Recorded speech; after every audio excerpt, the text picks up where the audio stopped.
ఎందుకు ప్రియా ప్రతిసారి అలా చేస్తావు? ఎన్నిసార్లు చెప్పుంటాను. కనీసం నీకు నేను 100 సార్లని చెప్పుంటాను. ఎందుకు? నాకు తెలుసు ఇలా జరుగుతుందని.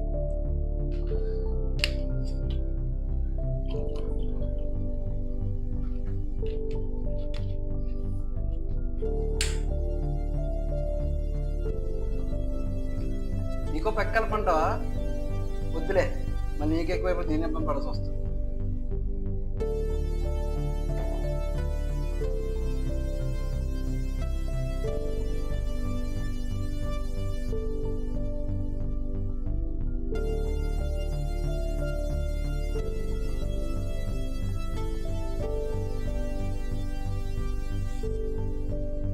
ఎన్నిసార్లు చెప్పుంటాను నీకు?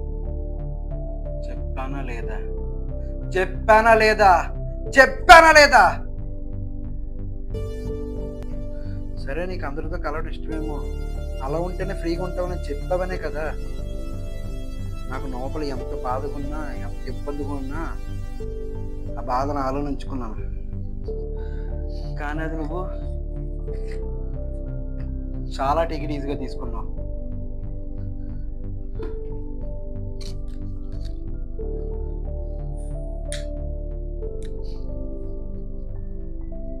మైండ్ పిచ్చ కోపంలో ఉన్నప్పుడు ఒక సిగరెట్ వేస్తే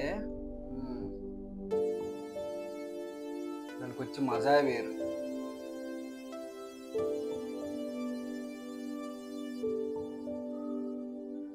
అవును, ఈ సిగరెట్ పడదు కదా, పొగ కూడా. అయ్యో మర్చిపోయానే. సారీ సారీ ప్రియా, ఇంకెప్పుడు సిగరెట్ కాల్చను. నీవేం ప్రామిస్? అవును, నిన్నోటి అడగాలి.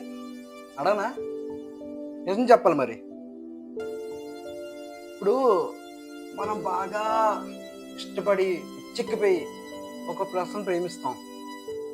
ఆ పర్సన్ వేరే పర్సన్తో ఇంటిమేట్ అవుతూ కలుస్తూ అది కల్లారా చూస్తే ఎంత బాధ అనిపిస్తుంది, అప్పుడు అంత నరకంగా ఉంటుంది. చెప్పు, నువ్వు చెప్పు. ఏ చెప్పలేకపోతున్నావా? మాటలు రావట్లేదా? నాకు ఎలాగుంటుంది తెలుసా? చంపేనంత కోపంగా ఉంటుంది నాకు. చచ్చిపోవాలనిపిస్తుంది. నేను వచ్చి చావాలి? తప్పు చేసి నేను కాదు కదా, తప్పు చేసిన వాళ్ళు చావాలి. అందుకే చంపుతాను. అందుకే చంపుతాను.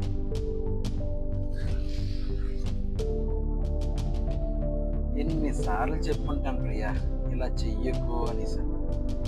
ఈరోజు నా మాట విన్నావా? బొక్కలే ఈడే కదా, ఏం చేస్తాడు, మా అయితే ఏడుస్తాడు అని అనుకున్నావు. కొద్దిగా నీకు భయం లేకుండా పోయింది ప్రియా.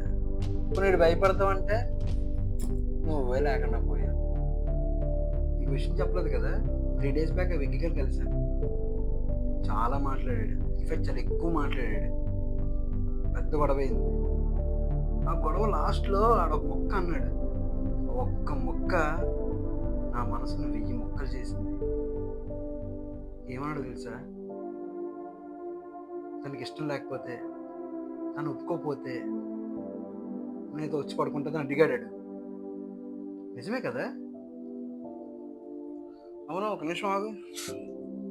ఫోను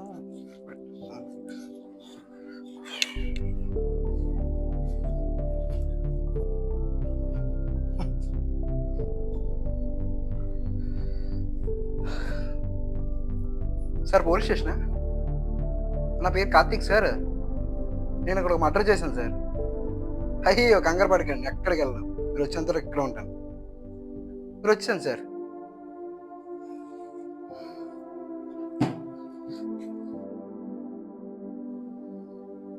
అవును, మర్చిపోయాను. ఇది మీ ఇద్దరు ఇంటిమేట్ అయినప్పుడు అతికించిందంట. బాగుంది, చాలా బాగుంది.